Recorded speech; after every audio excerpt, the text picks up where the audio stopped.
Bon, bonjour, très chers compatriotes. Bonjour, merci à vous d'être là, de me suivre. Nous sommes le mercredi 15 juin 2022. Je suis Willy Locassa du côté des Zurich en Suisse, la capitale économique de la Suisse, Zurich, d'où je fais cette émission, c'est live. Il est exactement 18h03, oui, et merci à vous. Très chers compatriotes, vous qui êtes là, je vous demanderai de partager naturellement la vidéo, n'hésitez pas, partagez la vidéo, et de façon à ce que message n'abisse à atteindre tout est belé. Vous êtes de plus en plus nombreux à suivre nos vidéos. Je ne cesserai jamais de remercier encore une fois le pasteur Joël Condé. Le pasteur Joël Condé, merci infiniment, pasteur Joël Condé, de partager nos vidéos, de faire en sorte que le message Oyo Tozali Kosala et atteindre un grand nombre de Congolais, patriotes, compatriotes partout, Bazali. Donc, très chers compatriotes, aujourd'hui, ça sera le 3e live. Il y a une série, il y a une émission, tout ça, Kosala, Oyo To inauguré pour lutter contre l'oubli. C'est-à-dire des livres historiques, des livres qui ont parlé de nous, de notre histoire, mais compte tenu également de la situation politique, militaire, politico-militaire sur le terrain, je pense qu'il est normal que tu abordes également ce qui se passe na Moka Nabiso. Et par la suite, nous continuerons avec le chapitre 8. Aujourd'hui, ça sera très chaud. Le chapitre 8, intitulé « Là où les 10 commandements n'existent pas ». Vous allez voir, très chers compatriotes, vous allez apprendre, pour ceux qui ne le savent pas encore, atrocité. Il y a le roi Léopold II, qui a été récemment accueilli à Congo et que Jean-Pierre Bemba avait demandé à la population congolaise massivement Bakende Koyambaye. Et que Félix Tshisekedi a dit, il faut aller de l'avant, oublier ce qui s'est passé. Mais Jean-Pierre Bemba et Félix Tshisekedi, vous ajoutez à cela, bonsoir Ferdinand Mokambila. Le message doit être partagé. Bonsoir très chers compatriotes. Merci à vous. Merci infiniment. Donc je disais que et Gentini Ngobila qui chantait Béton, et Jean-Pierre Bemba qui demandait à ce que la population se mobilise pour aller accueillir le roi Léopold II, et Félix Tshisekedi qui a demandé de regarder de l'avant. Je ne sais pas s'ils savent, s'ils connaissent la nature de l'homme Oyubabengi Léopold. Je vais vous, juste en guise d'introduction, vous lire, vous rappeler à ces 3 hommes-là, c'est que Léopold II pensait des Congolais. Voilà, écoutez ce que Léopold II pensait des Congolais. Voilà ce qu'il disait. Quand on traite avec une race composée de cannibales, depuis des milliers d'années, il est nécessaire d'utiliser des méthodes qui sécureront au mieux leur paresse et leur feront comprendre l'aspect sain du travail. Ça, c'est le roi belge Léopold II qui parlait comme ça des Congolais.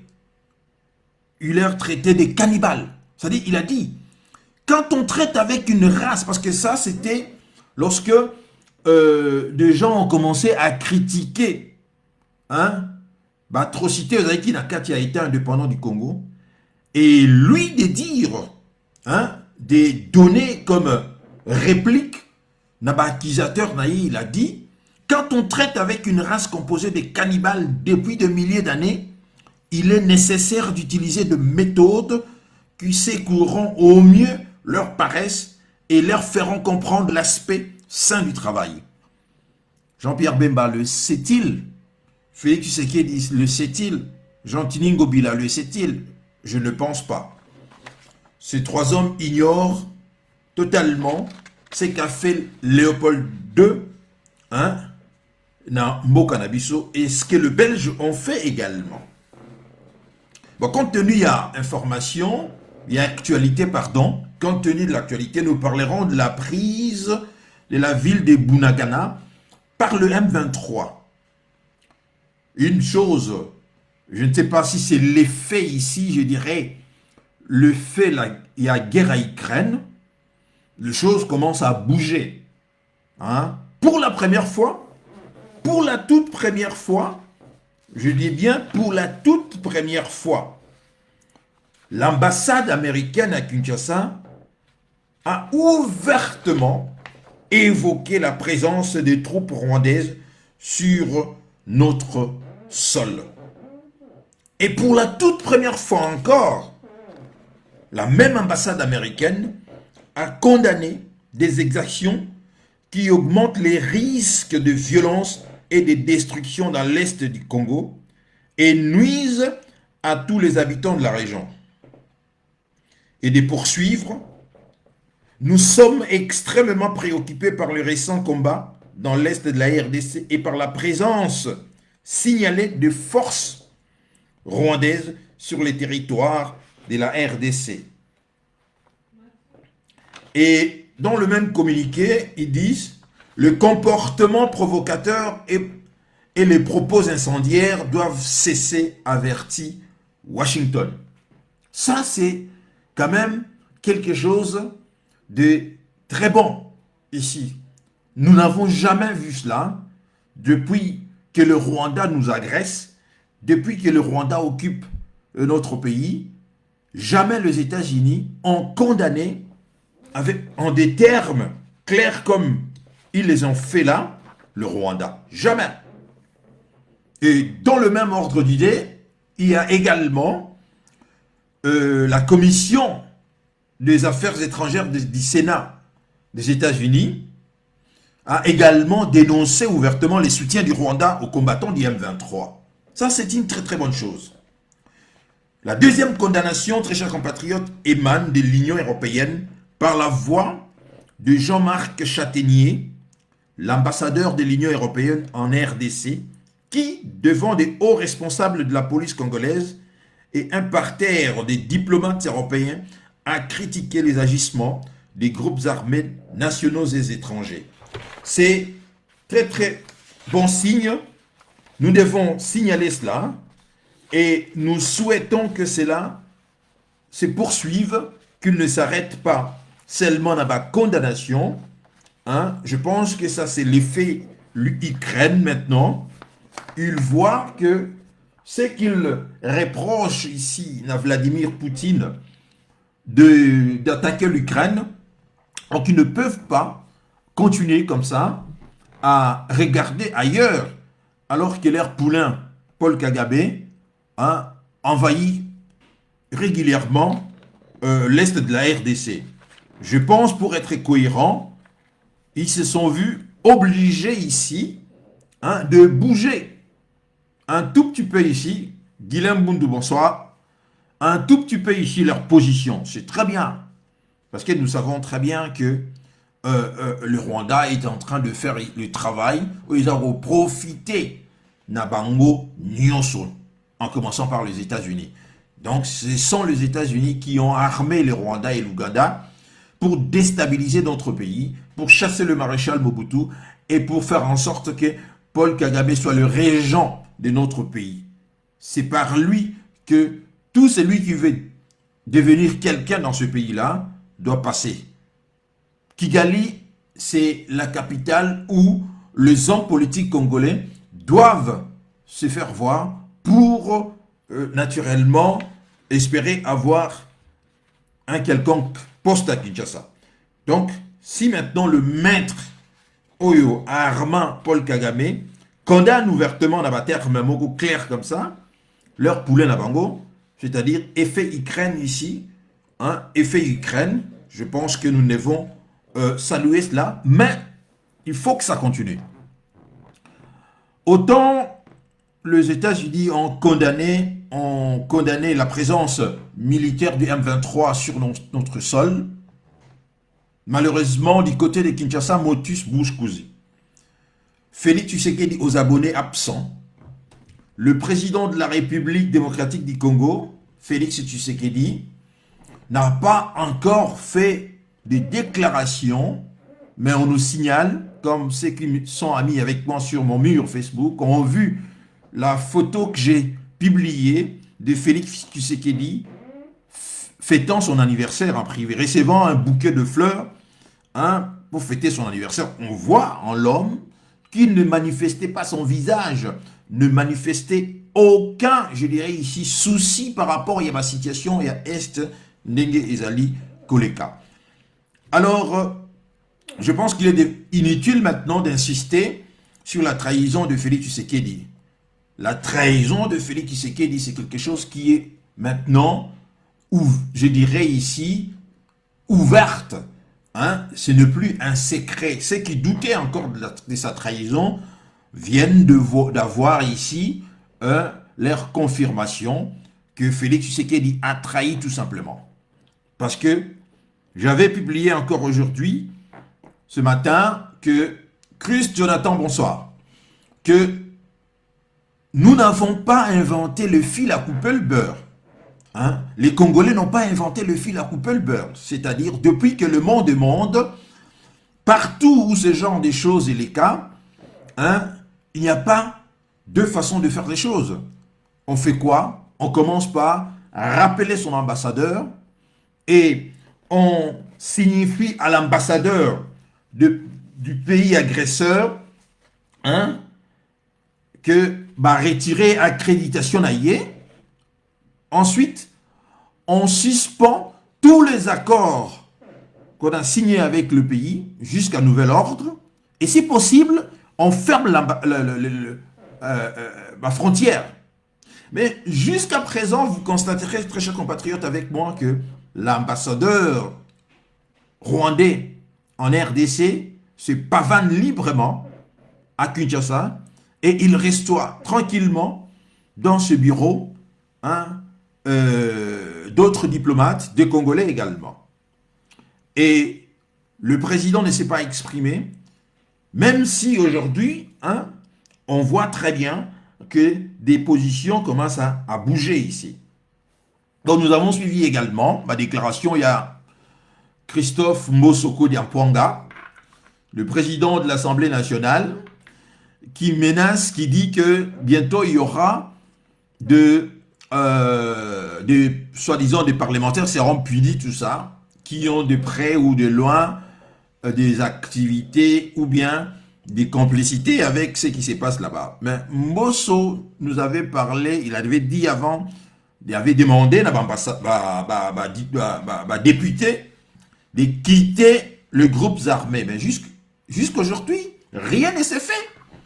Donc, Mosso a demandé à député de quitter les groupes armés, mais jusqu'aujourd'hui, aucun député donc, je pense que tout ça, c'est de l'enfumage. Croyez-moi, c'est une façon tout simplement de chercher, de calmer la situation face à une opinion qui n'est plus dupe ici. L'opinion congolaise n'est plus dupe, l'opinion a compris. Mais il y a quelque chose qui retient encore cette opinion, c'est le fanatisme qui caractérise les Congolais. Parce que les Congolais pensent que Félix Tshisekedi étant le fils de Tshisekedi, B50D Mokongwanzoko ne peut pas trahir. Or, bien au contraire, ici, nous sommes face à quelqu'un qui est allé signer des accords avec le Rwanda et l'Ouganda. Ici, il est devant un fait accompli. Il ne peut pas condamner ouvertement ce qui se passe. C'est ça. Vous n'avez pas besoin de faire bac plus 50 pour tirer vous-même la conclusion de voir que le président Tshisekedi, Félix, est pris ici en flagrant délit de la trahison. Donc, vu que maintenant, tout le monde voit, j'avais dit dernièrement que faites attention, nous n'avons rien contre l'armée congolaise. Au contraire, nous ne pouvons que soutenir cette armée. Mais la configuration actuelle, soutenir l'armée congolaise, c'est soutenir directement l'armée rwandaise de Paul Kagame. Parce que notre armée est dirigée ici par les officiers rwandais. Hein? L'ossature, même les autres composés armée Nabiso, c'est quand même une ossature, je dirais, ici rwandaise. Ici. Donc, si vous soutenez le FRDC, vous soutenez ouvertement l'armée rwandaise ici. Donc, vous devez faire très attention à ma manipulation. Bonjour, Baboujitu. Dans ma manipulation, ils ont pour les Kakuna. Voilà pourquoi j'ai dit que continuer de dire tout le temps Félix Tshisekedi a trahi, c'est inutile, c'est une perte de temps. Parce qu'il est évident que l'homme a trahi ici. Il est évident que l'homme Azalina arrête na mungongo na ye, mukua na mungongo na ye, akukakulubate, parce qu'il sait que s'il ose, par rapport à Babylon et à Signagi, il ose, il signera ici la fin, il y a pouvoir naïe. Donc c'est très dangereux pour lui, il a peur. Il a peur, voilà pourquoi nous avons dit que l'homme est venu ici pour distraire les gens. Lui, il est dans des futilités, il était dans des voyages, on nous a dit que il était pour chercher des investisseurs. Aucun investisseur n'est arrivé parce que aucun investisseur, ne viendra au Congo, sachant très bien que ce pays est en guerre. Ils ne sont pas des fous ici, ce ne sont pas des gens irresponsables, hein, qui vont aller jeter leur argent dans la gueule du loup. Les investisseurs savent parfaitement que ces pays-là, hein, c'est un non-État, au fait. Donc voilà, Félix Tshisekedi, hein, est incapable ici de dire un mot, de parler à sa population qui n'attend que ça. Maintenant, lui, il demande à ce que, parce que vous voyez, vous avez vu, le nouveau rapprochement Oyasali avec la Belgique, c'est comme ça qu'il fonctionne toujours. Rappelez-vous, lorsque il s'est rapproché de Paul Kagame et du Rwanda, il nous a dit que Paul Kagame c'est un partenaire fiable. Et tout commençait maintenant par passer par le Rwanda. Maintenant qu'il s'approche, il a fait un rapprochement avec la Belgique, lui il insiste à ce que la Belgique soit impliquée. La prise, il y a décision, il y a résolution, il y a conflit entre le Rwanda. Mais qu'est-ce que ça signifie là, lorsqu'on demande à ce que au Rwanda et à la RDC de résoudre pacifiquement ces conflits? Qu'est-ce que cela signifie?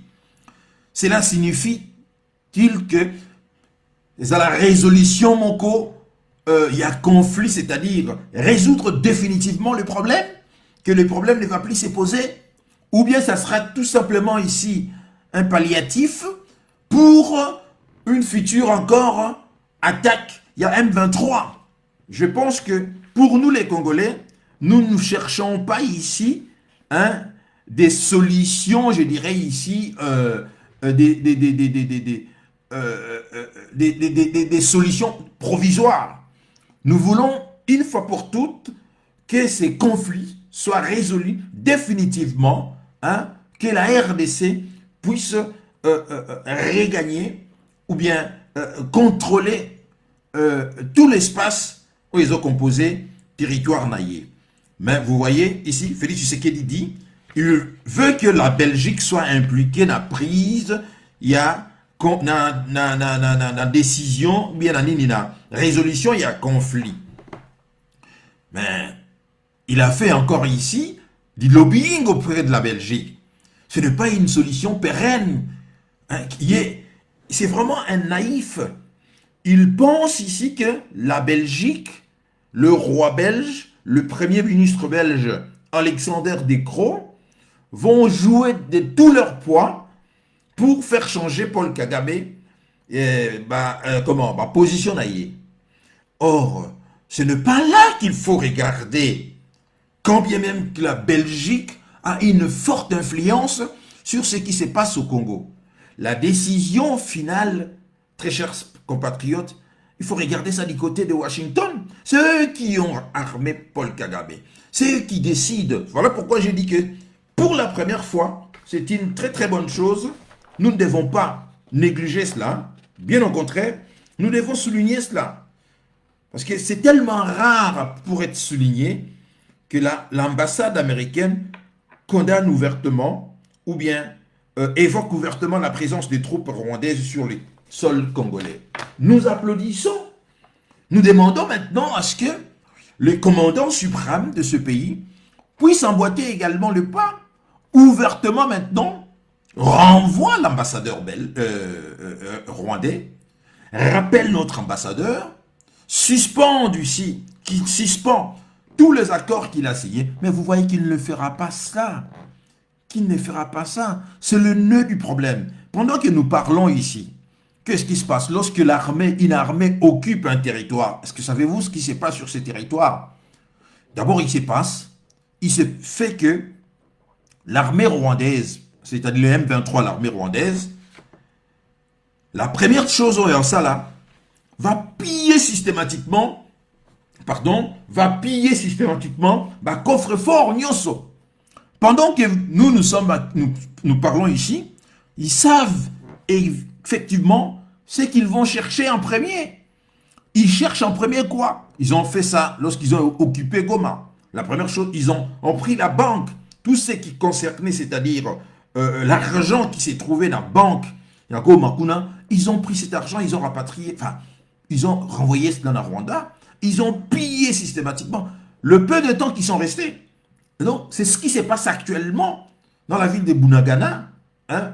La ville de Bunagana actuellement, hormis le viol que nos sœurs subissent aujourd'hui, actuellement, hormis les tueries que le nôtre subissent également, mais il y a également les pillages actuellement de la ville de Bunagana que le Rwandais, Paul Kagame et ses services ont bien en amont prévu de faire. C'est la première des choses.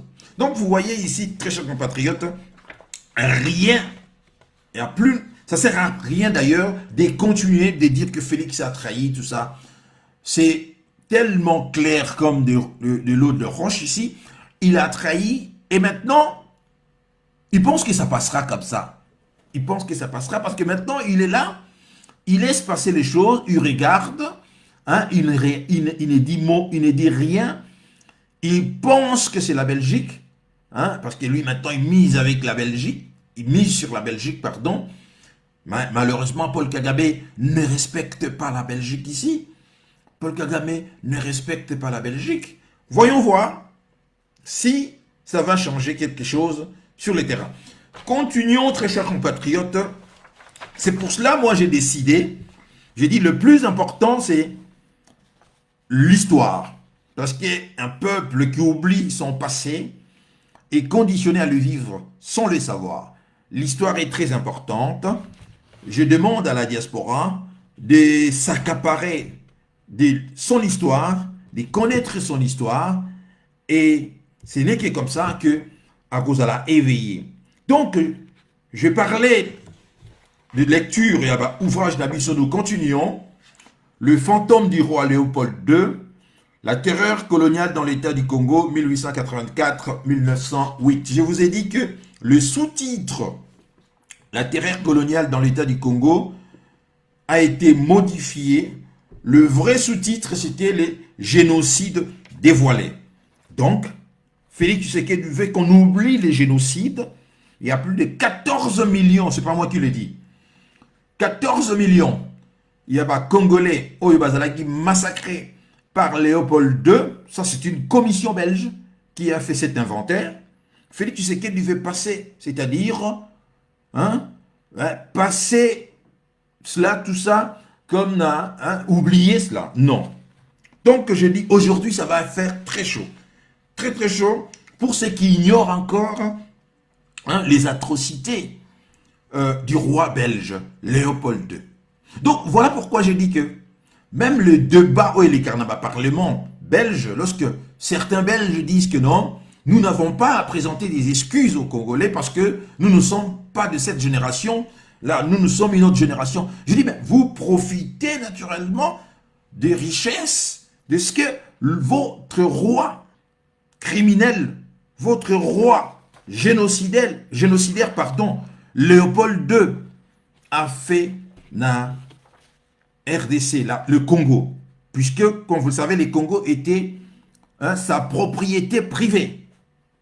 Ce n'est qu'après que la Belgique n'ait administré en gros. Donc, comme je vous ai dit, dans la cour de Grand Yaba, le plus grand criminel de l'histoire, il y a Léopold II, Napoléon Bonaparte, Adolf Hitler. Par extension, nous pouvons également ajouter Cécile Rhodes. Cécile Rhodes. Mais Léopold II, Léopold II, Napoléon Bonaparte, si Tarabango Bingté, parce que eux, ils ont massacré les Noirs. Les Noirs. Pour Léopold II, les Congolais. Mais Adolf Hitler, qui a eu la mauvaise idée de massacrer le blanc, le juif, c'est pour cela Adolf Hitler est devenu aujourd'hui le plus grand monstre de l'histoire, ici. Mais nous disons que Léopold II est également un plus grand criminel de l'histoire, à Betarana, cour de grand, il y a un grand crime où il existe. Voilà pourquoi, très chers compatriotes, je dis à Félix Tshisekedi, lui qui ne connaît pas, qui est Léopold II? Et à Jean-Pierre Bemba, et à Jean-Tini Ngobila. Et tous ces hommes-là, à Mbosso également, qui demandaient aux députés de bien s'habiller pour aller, pour se préparer à accueillir le roi belge. Qui est le roi? Qui est Léopold II? Léopold II est né en 1835 à Bruxelles. Il est le second fils de Léopold de Saxe de Cobourg, qui était le premier roi de Belge, et de Louise d'Orléans, c'est-à-dire sa mère c'est Marie-Henriette, mais qui avait comme titre ici Louise d'Orléans. Ils sont liés aux Français par le truchement du frère aîné Louis-Philippe. Voilà pourquoi est-ce que l'actuel roi belge s'appelle Philippe. Et ça va combien il y a la famille là-bas.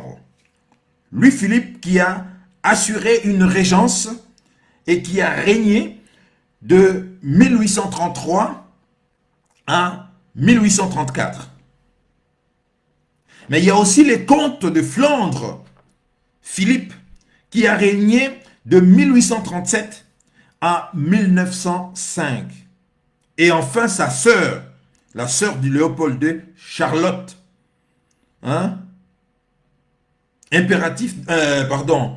Charlotte qui a ici acheté le domaine, il y a Mexique, parce qu'à l'époque, comme son frère a acheté le domaine, il y a Congo, l'État indépendant du Congo, sa sœur ici, l'impératrice, il y a Mexique, Charlotte, a acheté comment dirais-je, Malte, et non, le domaine, il y a Mexique. Il a été marié, comme je l'ai dit ici, avec Marie-Henriette. Son mariage était d'abord arrangé. Ce n'était pas un mariage d'amour. C'était un mariage d'intérêt. Dès le premier jour, il y a mariage avec sa femme. Ils ne se sont jamais aimés, quoi. Ils se sont jamais aimés. Donc, sa femme Henriette, c'est-à-dire l'épouse de Léopold II, était également propriétaire de l'île de Malte. Malte au Cap Noboyebi. Hein? Et le 10 décembre 1865, son père Léopold Ier décède et Léopold II prête serment constitutionnel le 17 décembre 1865. Alors, maintenant, tout ça, un portrait robot, il y a l'homme. Ce qui intéressait le roi Léopold II, c'était l'argent, le business. Le business. Alors, il cherchait partout comment faire pour rentabiliser son affaire qui était les Congos. Notamment, supplice, hein, et Congolais, torture, des humiliations, ainsi de suite. Très chers compatriotes, l'histoire, c'est quelque chose de capital ici, parce que aujourd'hui, nous voyons qu'ils ont détruit complètement l'école. Quand je dis il, c'est-à-dire Joseph Kabila a détruit l'école pour qu'aujourd'hui, hein, en face, ce sont seulement des Congolais qui n'ont pas étudié, incapables de comprendre l'histoire ici. Vous allez me dire que ce n'est pas seulement les Congos, oui, mais nous devons faire ce travail, très chers compatriotes, hein, de rappeler ce qui fut ici Léopold II, l'État indépendant du Congo, que Félix Tshisekedi veut passer l'éponge, veut que les Congolais oublient. Aujourd'hui, nous allons lire le chapitre 8, là où les 10 commandements n'existent pas. C'est-à-dire une terre western, hein, où on humiliait les Congolais, où on violait les Congolais, où on suppliciait les Congolais, où on pillait les Congolais. Ça va faire très mal aujourd'hui. La lecture d'aujourd'hui, très chers compatriotes, vous allez voir que la Belgique fut, hein, développée à travers le pillage de notre territoire. Et que la Belgique, le Belge doivent avoir honte de leur roi là. Le roi Léopold II, de ce que le roi Léopold II a fait. C'était minable. Alors, Léopold II établit la capitale de son nouvel état du Congo sur le fleuve, un peu en amont de l'Atlantique, dans la ville portuaire de Boma, où Stanley avait achevé sa traversée épique de l'Afrique à pied en 1877 pour des Français si vous voulez. Au début des années 1890, Boma fut équipé d'un tramway à voie étroite, une locomotive à vapeur tirant 2 wagons qui reliaient les docks animés et les entrepôts des compagnies commerciales à un plateau où la température était plus fraîche. Là, s'est dressé le bureau du gouvernement et les maisons des Européens qui y travaillaient. Boma s'est targué également de posséder une église catholique en fer, un hôpital pour les Européens, un bureau de poste, une base militaire dont les canons saluaient d'une salve l'arrivée de tout nouveaux personnages importants et un hôtel de 2 étages. 3 fois par jour, à 6 h du matin, à 11h45 et à 18h30, 75 Européens environ empruntaient les tramways et traversaient une plantation de bananiers afin d'aller prendre leur repas en bas de la colline dans la salle à manger de l'hôtel. Le seul Européen à ne pas se joindre à eux était le gouverneur général qui restait dans sa digne demeure victorienne dotée d'une coupole, de porte-fenêtres et de vérandas. Chaque année, l'anniversaire du roi était célébré par des manifestations comme la revue de troupes en grande pompe, un concours de tirs à la cible et un concert donné par un chœur d'enfants noirs catholiques. En dépit de sa demeure impressionnante, gardée par des sentinelles africaines, en uniforme bleu et fez rouge, le gouverneur général du Congo détenait un pouvoir bien moindre que celui d'un gouverneur colonial britannique, français ou allemand. Plus que toute autre colonie africaine, les Congos étaient administrés directement d'Europe. Le véritable quartier général de l'État indépendant du Congo ne se trouvait pas à Boma, mais dans des bureaux à Bruxelles, situés pour l'un dans l'enceinte même du palais royal et pour les autres à côté ou en face. Tous les administrateurs d'échelon supérieur et moyen du Congo étaient choisis et promis par le roi en personne. Et chapeautés par un mini cabinet de 3 ou 4 Belges à Bruxelles qui rendait compte de ses activités directement à Léopold. L'autorité que le roi exerçait seul sur cet immense territoire offrait un contraste frappant avec le pouvoir de plus en plus limité dont il disposait chez lui. Un jour, à la fin de sa vie, alors qu'il discutait dans son bureau avec plusieurs ministres du cabinet, son neveu et héritier présomptif, le prince Albert, ouvrit une fenêtre et un courant d'air fit voltiger de papier sur le sol. Léopold ordonna à Albert de le ramasser. Laissez-le faire, dit le roi à un de ses ministres qui s'était précipité pour le ramasser à sa place. Un futur monarque constitutionnel doit apprendre à s'abaisser. Alors qu'au Congo, toutefois, il n'était pas question d'arrondir le dos. Léopold y exerçait un pouvoir absolu. À l'échelon inférieur, l'autorité du roi sur sa colonie était appliquée par des blancs chargés des districts et des stations sur le fleuve. Le blanc du Congo de Léopold étaient en général des célibataires dont beaucoup prenaient une ou plusieurs concubines africaines. À partir du tournant du siècle, ils furent quelques-uns à amener leurs femmes. Parmi ceux qui ne le faisaient pas, certains s'adressaient à une agence matrimoniale britannique qui leur fournissait des épouses d'Europe sur catalogue. Les photographies des postes reculés du Congo des années 1890 reproduisent pratiquement toute la même scène. Vous voyez, très chers compatriotes, c'est terrible ce qui s'est passé. Tellement grave. Écoutez seulement la suite. Vous allez comprendre que c'était un criminel.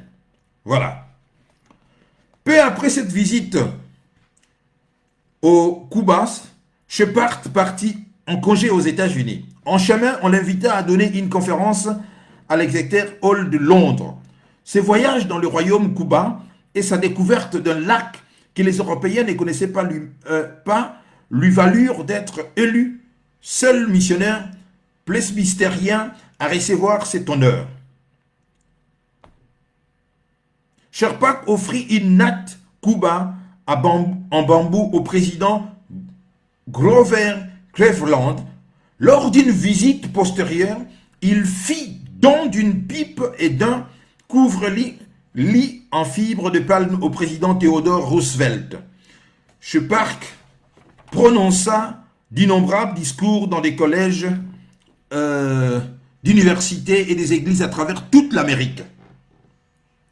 Toute la région du Kasaï, comme le reste du Congo, succomba, le moment venu à l'étau de plus en plus resserré de l'État du Congo.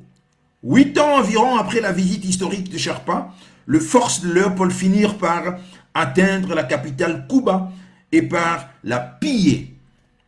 Le raid sur la capitale, comme beaucoup d'autres événements survenus au Congo, fut déclenché par une découverte ayant eu lieu fort loin de là. Un jour, quelques années avant, le premier embarquement de Sherpak pour l'Afrique, un vétérinaire à la majestueuse barbe blanche, bricolait le tricycle de son fils dans sa maison de Belfast, en Irlande. John Dunlop essayait de résoudre un problème qui tracassait les amateurs de vélo depuis des années. Comment se déplacer en douceur sans ressort? Après de longues recherches, il finit par concevoir une solution pratique. Un pneu en caoutchouc gonflé. En 1890, la compagnie Dunlop commença à fabriquer de pneus, lança la folie de la bicyclette et inventa une nouvelle industrie juste à temps, on s'en aperçut pour la venue de l'automobile. Les Européens connaissaient les caoutchoucs depuis que Christophe Colomb l'avait remarqué aux Antilles. À la fin des années 1700, un savant britannique avait donné à cette substance son appellation anglaise, c'est-à-dire rubber, qui signifie caoutchouc. Quand il s'était aperçu qu'elle pouvait effacer les traces des crayons, le nom de l'Écossais Charles Mackintosh était entré dans la langue anglaise en 1823. Quand il avait imaginé une méthode de production de masse d'une technique pratiquée depuis longtemps par les Indiens des Amériques, l'utilisation du caoutchouc pour imperméabiliser les vêtements. 16 ans plus tard, l'inventeur américain Charles Goodyear versait par hasard du soufre sur du caoutchouc brûlant sur son poêle et découvrait que le mélange en résultant ne durcissait pas en refroidissant et ne se sentait ni collé en chauffant. Problèmes essentiels pour ceux qui essayaient jusque-là de fabriquer de bottes ou des imperméables en caoutchouc. Ce ne fut toutefois pas avant le début des années 1890, 5 ans après que Dunlop eut adapté le pneumatique à la roue des tricycles de son fils, que le boom du caoutchouc explosant dans le monde entier. C'est un peu comme le boom il y a quelque temps avec les téléphones portables. Et demain, ça sera encore avec ma voiture électrique. Le boom il y a matière, ils ont constitué l'essentiel de la fabrication en voiture électrique. Le monde industriel se montra vite gourmand, non seulement de pneus en caoutchouc, mais des tuyaux, tubes, joints d'étanchéité et ainsi de suite, ainsi que d'isolants en caoutchouc pour les fils électriques, des télégraphes et des téléphones qui ceignirent désormais rapidement le globe. Subitement, les usines n'eurent plus jamais assez de ces matériaux magiques et son prix grimpant durant toutes les années 1890. Mais cette explosion n'eut nulle part d'impact plus crucial que sur l'existence des populations de la forêt tropicale équatoriale où les lianes de caoutchouc sauvages serpentaient jusqu'en haut des arbres, recouvrant la moitié du Congo du Léopold II. Pour ce dernier, le boom de caoutchouc fut un don du ciel. Il s'était dangereusement endetté avec ses investissements au Congo. Mais il s'aperçut alors que le dividende serait beaucoup plus lucratif qu'il ne l'avait rêvé. Le monde convoitait toujours l'ivoire, mais à la fin des années 1890, le caoutchouc brut l'avait dès loin surpassé en tant que source principale de revenus du Congo. Sa fortune assurée, le roi harcelait sans relâche ses fonctionnaires retournant en Afrique au sujet des récoltes de caoutchouc. Il dévorait le flot constant des télégrammes et des rapports en provenance du territoire, les annotant dans les marges et les passant à ses aides de camp pour qu'ils appliquent ces consignes. Les lettres qu'il écrivait à cette époque sont pleines de chiffres. Prix de matériaux sur le marché mondial, taux d'intérêt sur les emprunts, quantité de carabines à expédier au Congo, tonnes de caoutchouc à envoyer en Europe et dimension exacte de l'arcade triomphale qu'il projetait de construire à Bruxelles grâce à ses bénéfices des récentes sources. À la lecture de la correspondance royale, on a l'impression de se trouver devant les lettres du directeur général d'une compagnie qui vient de développer un nouveau produit bénéficiaire et qui se dépêche d'en tirer avantage avant que ses concurrents n'aient pu faire démarrer leur chaîne de montage. Léopold s'inquiétait surtout de la concurrence du caoutchouc cultivé qui ne vient pas d'une liane mais d'un arbre. Les arbres à caoutchouc toutefois nécessitent de nombreux soins et plusieurs années de croissance avant de pouvoir être saignés.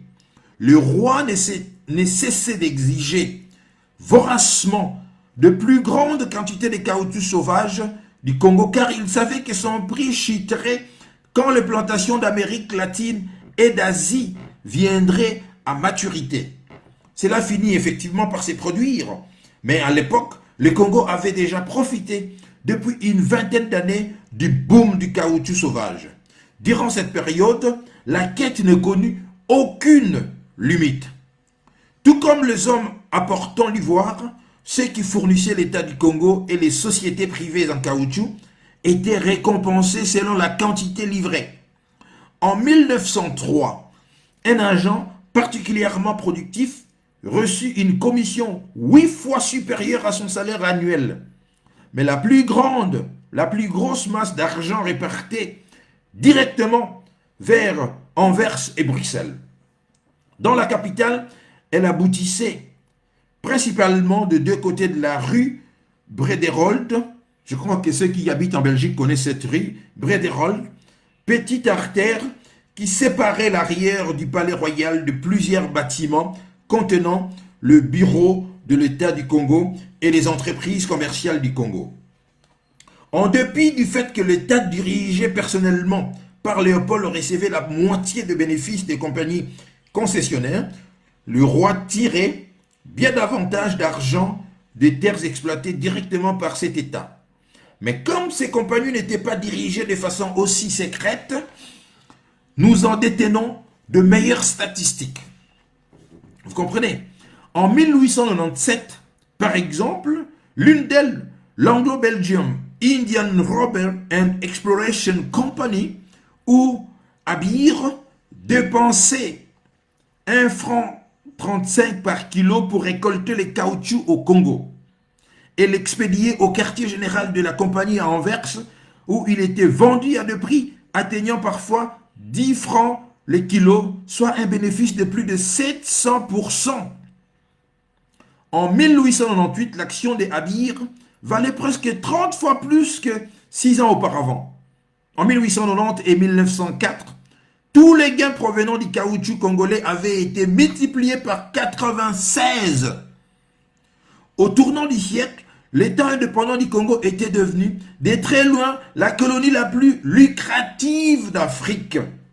Le bénéfice rentrait vite car, mis à part le coût des transports, la récolte du caoutchouc sauvage ne nécessitait ni culture, ni fertilisant, ni investissement de capital dans du matériel onéreux. Elle n'avait besoin que de main-d'œuvre. Mais comment allait-on trouver cette main-d'œuvre? Les dirigeants du Congo se trouvaient là en face d'un problème. Ils ne pouvaient pas se contenter de rassembler des hommes et les enchaîner et de les mettre au travail, sous le regard d'un surveillant armé d'une chicotte, comme il le faisait avec le porteur. Pour récolter les caoutchoucs bruts, les ouvriers devaient se disperser dans la forêt tropicale et souvent grimper aux arbres. Les caoutchoucs et de la sève coagulée, il provient d'un mot indien d'Amérique du Sud qui signifie le bois qui pleure. Le bois qui pleurait au Congo était une longue liane spongieuse du genre Landolphia, d'une épaisseur pouvant atteindre 30 cm à la base. Cette liane s'enroulait autour d'un arbre jusqu'à 30 mètres et davantage du sol, où elle parvenait à atteindre la lumière du soleil. Ces arborescences pouvaient se frayer un chemin tortueux de dizaines de mètres à travers le rameau supérieur d'une demi-douzaine d'autres arbres. Pour collecter les caoutchoucs, il fallait inciser la liane avec un couteau et suspendre un baquet ou un pot de terre dans lequel tombait goutte à goutte la sève épaisse et laiteuse.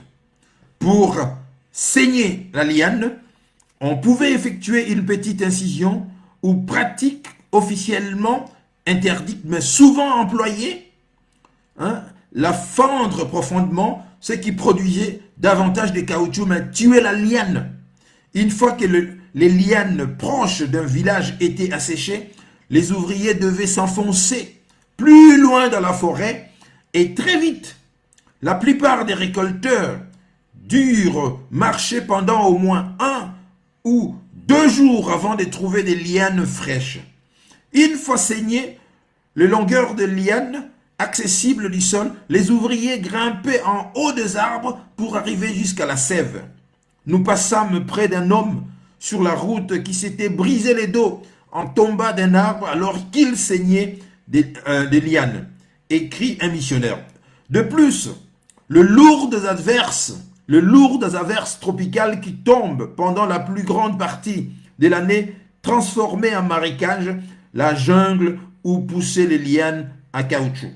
Aucun salaire en babiole ou baguette de cuivre n'aurait suffi à faire rester des gens plusieurs jours d'affilée dans la forêt inondée, où ils devaient accomplir un labeur si astreignant et si douloureux physiquement. Un collecteur devait assécher les caoutchoucs sur peu pour le faire coaguler, et la seule manière d'y parvenir était d'étaler la substance sur ses bras, ses cuisses et son torse. La première fois, ce n'est pas sans douleur que l'homme arrache le partie pileuse de son corps. Confiez-lui Châtelain, un officier de la force publique, à son journal en 1892. L'indigène n'aime pas faire du caoutchouc, il faut lui forcer. Comment lui forçait-on? Quelques informations et rumeurs parvinrent peu à peu au compte-gouttes en Europe. On m'a donné un exemple de ce qui se pratique sur l'Ubangui, expliqua le vice-consul britannique en 1899. La méthode de l'officier consistait à arriver en pirogue dans un village, arrivée qui faisait toujours sursauter ses habitants. Les soldats étaient alors débarqués et commençaient leur pillage, sortant tous les poulets, grains, etc. de maison, après quoi ils s'attaquaient aux indigènes jusqu'à ce qu'ils parviennent à s'emparer de leurs femmes. Ces femmes étaient gardées en otage tant que le chef du district n'avait pas rapporté le nombre de kilos de caoutchouc exigés. Vous voyez ce que les Belges ont fait? Une fois les caoutchoucs apportés, les femmes étaient revendues à leurs propriétaires contre 2 chèvres chacune. Et il poursuivait ainsi son chemin de village en village jusqu'au moment où la quantité requise de caoutchouc avait été collectée. Mes chers compatriotes, quelle sauvagerie! Ces Belges, quelle sauvagerie! C'est eux qui nous disent qu'ils nous ont apporté la civilisation. De quelle civilisation parlait-on ici? Parfois les otages étaient de femmes, parfois des enfants, parfois des anciens ou des chefs. Chaque poste de l'État ou d'une compagnie dans la région à caoutchouc possédait une casemate pour les otages. Si l'on était un villageois et qu'on résista à l'ordre de collecter les caoutchoucs, on mettait en danger la vie de sa femme. Elle pouvait de toute façon mourir car, dans les casemates, la nourriture était rare et les conditions sévères. Les femmes prises à la dernière palabre d'Engueta mais donne du fil à retordre, écrivait dans son journal l'officier de la force publique, Georges Bricousy, le 22 novembre 1895. Tous les soldats voudraient en avoir une. Le sentinelle chargé de la surveillance des chaînes détache le plus joli et le viole. Léopold, bien évidemment, ne proclama jamais que la prise d'otage faisait partie de la politique officielle. Quand quelqu'un portait de telles accusations, les autorités bruxelloises le niaient avec indignation. Mais sur place, loin des yeux scrutateurs, on laissait tomber le masque. Dans les livres d'instructions semi-officiels, très révélateurs, intitulés Manuel du voyageur et du résident au Congo, étaient même données des consignes sur la manière de prendre des otages. Un exemplaire de ces livres a été remis par l'administration à chacun des agents et à chaque poste de l'État. Le 5 volumes du manuel traite de tout, de la manière de faire obéir les domestiques à celle de tirer correctement les salves d'artillerie. La prise d'otages n'était qu'une tâche routinière de plus. En Afrique, faire des prisonniers est facile car si les indigènes se cachent, ils n'iront pas loin de leur village et seront obligés de venir y chercher de la nourriture dans les jardins aux alentours. En surveillant soigneusement les jardins, vous serez certain de ne pas mettre beaucoup de temps à capturer le gens. Quand vous estimerez détenir suffisamment de captifs, vous choisirez parmi eux une vieille personne, de préférence une femme. Donnez-lui un cadeau et renvoyez-la entamer les négociations avec le chef. Le chef, désireux de voir son peuple libéré, décidera en général d'envoyer des représentants. L'histoire nous offre rarement l'occasion de voir des instructions aussi détaillées destinées à ceux qui appliquent un régime de terreur. Les indications sur la prise d'otages font partie du manuel appelé « Questions pratiques » qui fut compilé par un comité éditorial d'une trentaine de personnes. Un de ses membres, il travailla au livre 2 années durant à la suite de son passage comme chef des stations responsables du ramassage à Stanley Fall, était Léon Rome. La prise d'otages distinguait le Congo de tous les autres régimes pratiquant le travail forcé. Mais à d'autres égards, il leur ressemblait. Comme on le verrait des années plus tard avec le goulag soviétique, autre système de main-d'œuvre forcée pour récolter le matière brute, les Congos fonctionnaient avec des quotas. En Sibérie, les quotas concernaient le mètre cube de bois coupé ou les tonnes de minerais d'or extraites par les prisonniers chaque jour. Au Congo, les quotas s'appliquaient au kilo de caoutchouc. Sur les riches territoires de la compagnie concessionnaire Abir, situé juste sous l'arc de cercle que forme le fleuve Congo, par exemple, les quotas normal assignés à chaque village étaient de 3 à 4 kilos de caoutchouc séché par adulte mâle tous les 15 jours, avec pour conséquence essentielle que ces forçats n'arrêtaient pas de travailler. Partout ailleurs, les quotas étaient plus élevés et pouvaient grimper au fur et à mesure.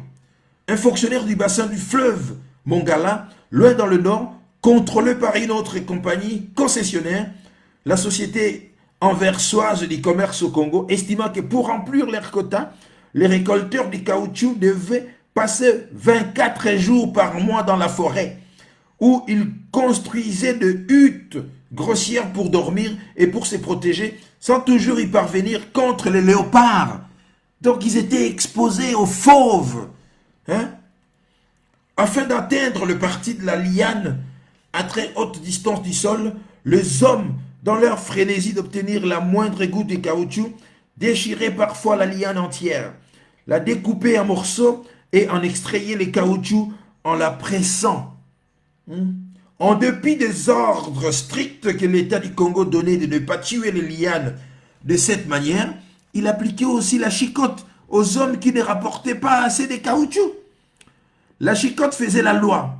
Un témoin vit des Africains qui avaient déterré des racines de manière à obtenir la quantité de caoutchouc requise. Tous les systèmes étaient militarisés. Les garnisons de la force publique étaient éparpillées sur tous les territoires et fournissaient souvent leur puissance de feu aux compagnies sous contrat.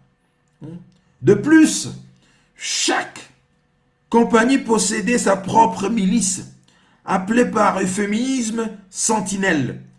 Dans le domaine militaire, comme dans presque tous les autres, les compagnies opéraient en qualité d'extension de l'État du Congo et lorsque des otages devaient être pris ou un village rebelle soumis, les sentinelles des compagnies et les soldats de la force publique s'élançaient souvent ensemble dans ces opérations. Partout où pouvaient pousser les lianes, la population était contrôlée de près. En général, un permis de l'État ou d'un agent d'une compagnie était nécessaire pour aller rendre visite à un ami ou à un parent dans un autre village. Dans certaines régions, on devait obligatoirement porter un disque en métal numéroté attaché par une corde autour du cou pour permettre aux agents de la compagnie de vérifier si l'on avait ou non rempli ses quotas. D'énormes quantités d'Africains furent recrutés dans cette armée de travailleurs. En 1906, les registres de la seule Abir, responsable d'une simple petite fraction de la production de caoutchouc de l'État, comprenait une liste de 47 000 collecteurs de caoutchouc. Les longs de fleuves, des fils d'hommes épuisés, portant des hôtes de caoutchouc en tas gisâtres sur la tête, parcouraient parfois 40 km et davantage à pied pour se rassembler près des maisons des agents européens, qui, assis sur leur véranda, pesaient les charges de caoutchouc. Dans un lieu de collecte, un missionnaire compta 400 hommes avec des hôtes. Une fois la sève recueillie, elle était transformée en plaques grossières de la taille d'une petite valise qu'on laissait sécher au soleil, puis on l'expédiait en aval du fleuve sur une allège ou un chaland remorqué par un vapeur, première étape du long voyage vers l'Europe. En échange de caoutchouc, l'État et les compagnies payaient en général les villageois en moyen d'un morceau d'étoffe, de perles, de quelques cuillerées de sel ou d'un couteau. Pratiquement sans valeur, le couteau était des outils essentiels pour récolter davantage de caoutchouc. En une occasion, au moins un chef qui força sa population à collecter le caoutchouc fut payé en êtres humains. Un litige juridique entre deux fonctionnaires blancs près de Stanley Fall a été noté de la manière suivante en 1901. Les témoins interrogea et Liamba, chef du village nommé Malinda. Question. Est-il arrivé à M. Othieu, un cadre de la compagnie, de vous donner des femmes ou des enfants? Réponse. Oui, il m'a donné 6 femmes et 2 hommes. Question. Pourquoi faire? Réponse. Comme paiement pour les caoutchoucs que j'avais apportés à la station, en me disant que je pouvais le manger ou le tuer. Vous comprenez? On m'en sert ou m'en servir comme des esclaves selon mon choix. Comme les caoutchoucs abondaient dans la forêt tropicale bordant la rivière Kasaï, William Sherpa et d'autres presbytériens américains en poste là-bas se retrouvèrent au milieu d'un cataclysme. Les Kasaï fut aussi le terrain où se développa une partie de la plus forte résistance à l'autorité de Léopold. Les hommes armés d'un chef rallié au régime se livrèrent à des saccages à travers la région où travaillait Sherpa, pillant et brûlant plus d'une dizaine de villages, et des flots de réfugiés désespérés vinrent chercher de l'aide à la mission de ces derniers. Vous comprenez, très chers compatriotes, on doit s'arrêter là pour aujourd'hui. Voilà ce que les amis, c'est que, voilà l'histoire que Tshilombo veut que Tobo Sana, qu'on passe dessus. Voilà l'histoire, très chers compatriotes, que Tshilombo nous demande d'oublier. Qui peut oublier une histoire pareille? C'est exactement comme si on demandait à la prochaine génération d'oublier ce que les Rwandais font aujourd'hui à l'est du pays. C'est exactement pareil. C'est-à-dire, la prochaine génération, on leur demande d'oublier les atrocités que les Rwandais font dans notre pays aujourd'hui. Le meurtre, le pillage.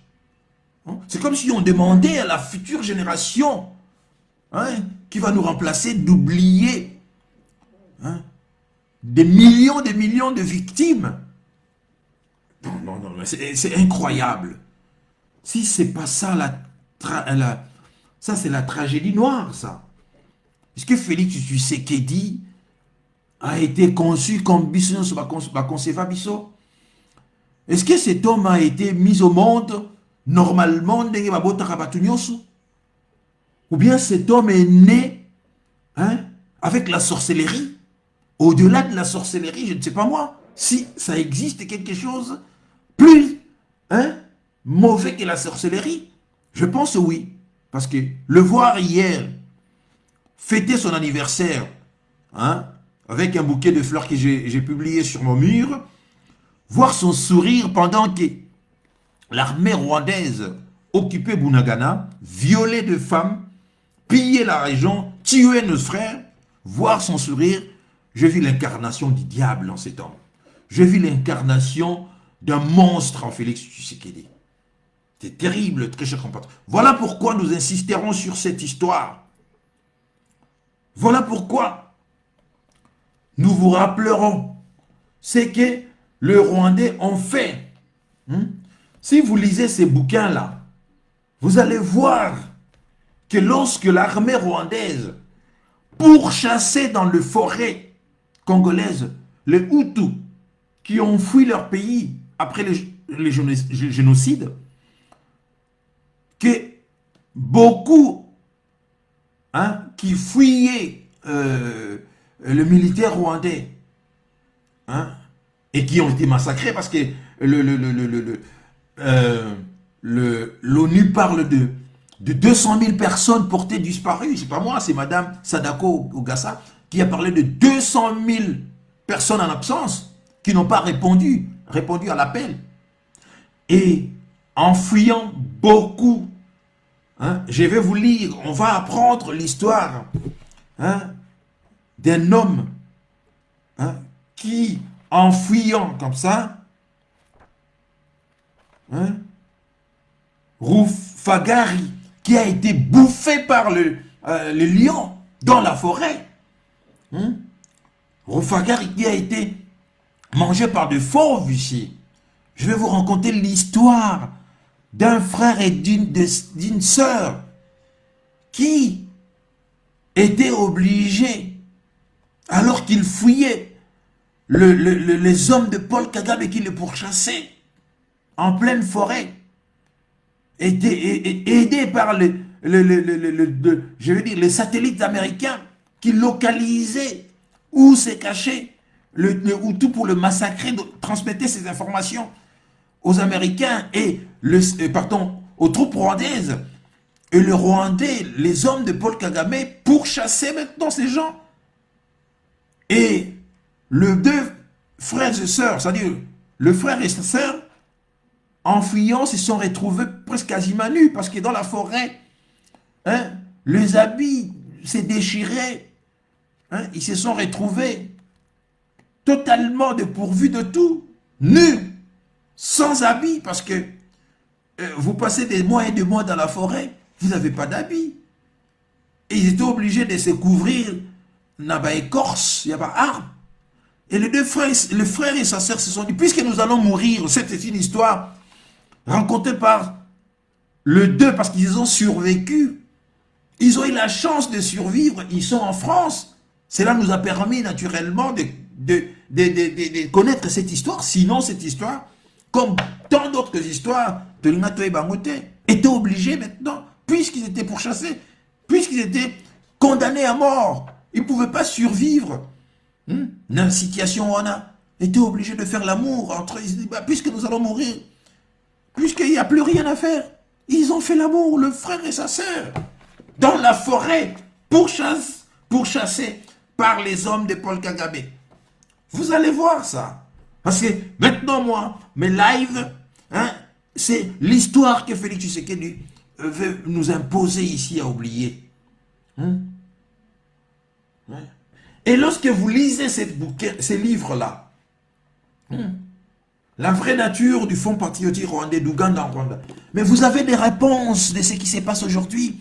Lorsque vous entendez le fils de Museveni, hein, narguer les Congolais, dire que nous sommes désormais puissants, quiconque qui oserait à nous affronter, hein, malheur à lui. Mais c'est de là que ça vient tout ça. Mes chers compatriotes, cessez de parler de Tshilombo parce qu'on a toutes les preuves que le gars a trahi. C'est terminé, il n'a plus rien à foutre. Il n'y a plus rien à faire. Même ceux qui le soutiennent ont déjà perdu. Je parle des talibans qui le soutiennent ici. Ont déjà perdu. Parce que les choses sont d'une clarté ici. Hein, vous ne pouvez plus rien faire. On l'a fait faire également, en dehors des documents qu'il a signés, on l'a fait faire également de pratiques ésotériques. On l'a fait signer également des histoires d'un monde obscur. On a également des vidéos sur lui. On a des documents sur lui. Il ne peut pas bouger, cet homme. Rappelez-vous, lorsqu'il a été fraîchement nommé par Kabila président de la République, il habitait une petite maison là en attendant. Hein? On était en train d'arranger la maison qu'il devait occuper là. Dans cette maison, on a vu une fois un dimanche Joseph Kabila débarquer le matin et Félix Tshisekedi est sorti avec le pyjama. Derrière lui, sa femme et tout ça. Mais dans cette maison, on avait placé des micros. On avait placé des caméras miniatures. Hein? Tout ce qu'il a fait avec sa femme, ils ont cela. Ils ont des vidéos sur lui en train de coucher avec sa femme. Vous voyez comment l'homme est pris en otage. S'il ose ici, on va mettre ça sur la place publique. Vous allez voir votre président en train de faire l'amour avec sa femme. Parce que ces gens-là l'ont tenu d'une main de fer. Parce qu'ils ont tiré des leçons par rapport à ce que Kabila, Laurent leur a fait. Ils se sont dit, plus jamais de retomber dans la piège ou Laurent Salahi Bango. Et ils ont pris des dispositions avec Félix Tshisekedi, hormis le fait qu'il a signé des documents, mais ils l'ont fait également, hein, gris-gris. Gris-gris. Donc voilà pourquoi l'homme ne s'en sortira pas. Et je vous dis aujourd'hui, prenez date aujourd'hui. Je vous l'ai dit, je vous regarde droit dans les yeux. Je me trompe rarement. Mes analyses, je me trompe rarement. Je vous dis que les jours de Félix Tshisekedi sur cette terre sont comptés. Même s'il donne tout aux Rwandais. Mais une fois qu'on va le presser comme un citron, ils verront qu'on n'a plus besoin de lui et qu'il constitue maintenant un danger parce qu'il connaît beaucoup de choses. Il sera éliminé. Il sera éliminé. Un jour, on va se réveiller, crise cardiaque, terminé. On va l'éliminer. Parce que lorsqu'on n'aura plus besoin de lui, parce qu'il va tellement donner aux Rwandais, et que les Congolais vont continuer à faire des bruits, Félix Tshisekedi ne leur sera plus utile. Qu'est-ce qu'ils feront en ce moment-là? Ils vont l'éliminer, sans pitié. C'est ça qui va arriver. Il ne sait pas dans quelle merde il s'est fourré. Il ne le sait pas. Il ne connaît pas la nature de ces gens-là. Il ne connaît pas la nature de ces gens-là. Hein? Si vous lisez ces livres-là, hein, si vous lisez les derniers jours de Mobutu Agbadolit et tout ça, hein, Valentin Agifi, c'est que les Rwandais ont fait. D'ailleurs, Laurent Désiré Kabila a dit ça lui-même. Laurent Désiré Kabila en avait fait allusion. Il a dit quoi? Il a dit, ces gens coupent des têtes, des cadavres. Qu'est-ce qu'ils font avec ces têtes? C'est incroyable. Mais Félix Tshisekedi, j'ai pitié pour lui. Ses jours sont comptés. L'argent qu'il accumule à paisiblement jusqu'à sa vieillesse naïe. Oubliez cela. Oubliez cela. C'est un Congolais que les Tutsis détestent. Malheur à lui. Malheur à lui, très cher compatriote. Malheur à lui. Donc, aujourd'hui, c'était suite et fin de cet ouvrage, Le fantôme du roi Léopold II. Hein, c'était, nous avons fait 3 émissions. Vous avez vous-même vu hein, ce que le roi de Belge a fait. Mais ça, c'est un livre qui a été écrit par un Sud-Africain blanc. Mais si vous lisez des ouvrages écrits par des Congolais, nos frères congolais, hein, mais c'est encore terrible, terrible, terrible. Non, très chers compatriotes, on doit s'arrêter là. Pour aujourd'hui, c'est très bien ce que les États-Unis ont fait, de condamner pour la première fois, hein, d'évoquer ouvertement la présence de troupes rwandaises sur le sol congolais. C'est très très bien. C'est très bien. Mais il faut que ça continue. Il faut que...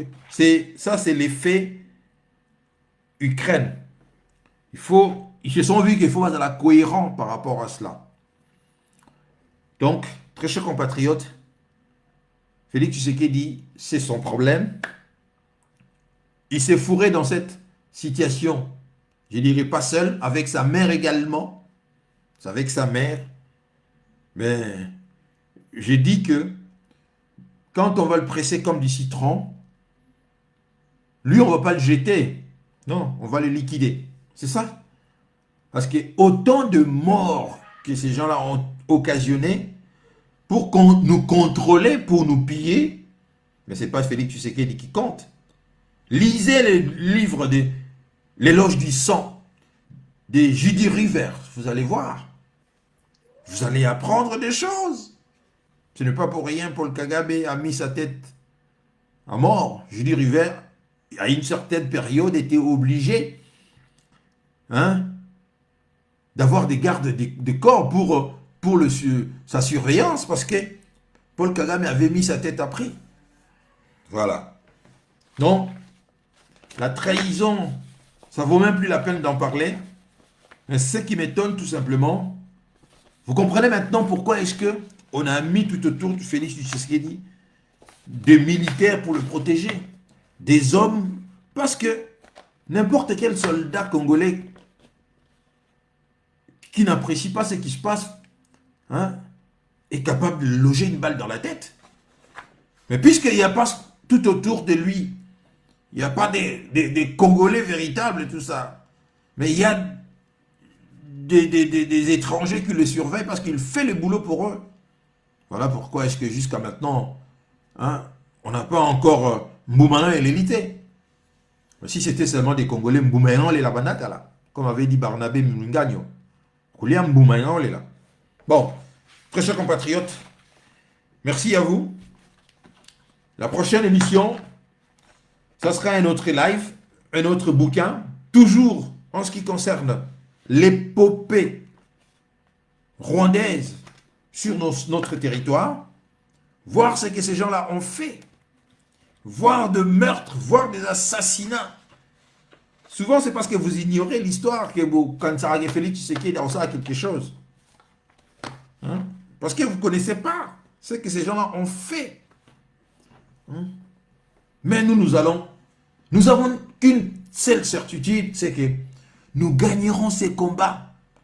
La seule chose qui me pousse à faire encore des lives, parce que j'ai une certitude que nous gagnerons le Rwanda. Nous gagnerons, donc nous gagnerons Paul Kagame. Ça, c'est la seule certitude. Je n'ai même pas de doute. Nous gagnerons cela et tous les traîtres de l'intérieur et de l'extérieur seront ici, hein, seront connus. Et les sorts qu'ils ont réservés dans Bango Toyebi, je ne vais pas le dire ici, ils sont nombreux. Bah, traîtres. Donc, très chers amis, merci à vous. Je vous en remercie. Partagez naturellement la vidéo. Il faut que les gens hein, s'approprient de l'histoire. Lisez, lisez. Ce n'est que comme ça que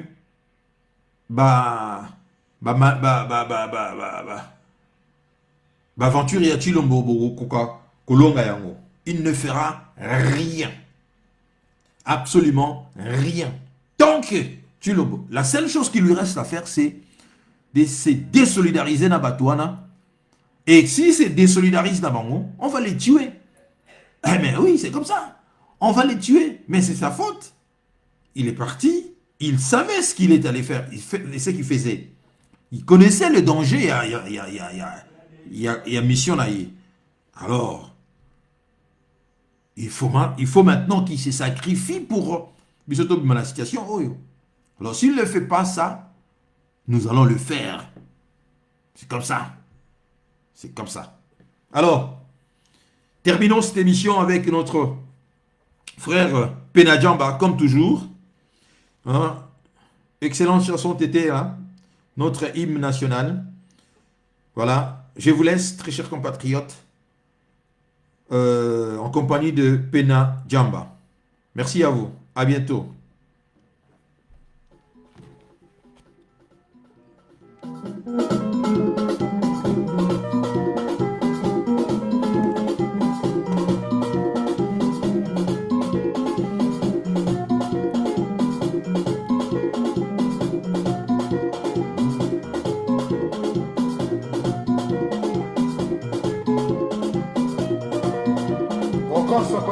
Bonsoir Yami. Stan, bonsoir.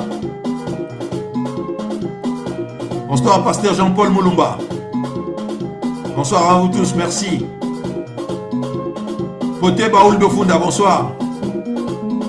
Djouble Zoukan, bonsoir.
Merci. Allez, à bientôt. Mama